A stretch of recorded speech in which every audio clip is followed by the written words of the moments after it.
வணக்கம். மானாவாரி மக்காச்சோள பயிரில் தரமற்ற விதையால் மகசூல் பெருமளவில் குறைந்துள்ளதாக விவசாயிகள் வேதனை அடைந்துள்ளனர். அரியலூர் மாவட்டத்தில் மானாவாரி பயிராக மக்காச்சோளம் சுமார் 20,000 ஏக்கருக்கு மேல் சாகுபடி செய்யப்பட்டுள்ளது.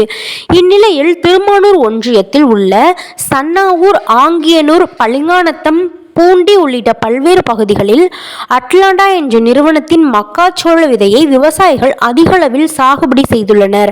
அட்லாண்டா விதை மூலம் சாகுபடி செய்யப்பட்டுள்ள வயல்களில் சுமார் 3 அடிக்கு மட்டுமே சோளப்பயிர் வளர்ந்துள்ளது.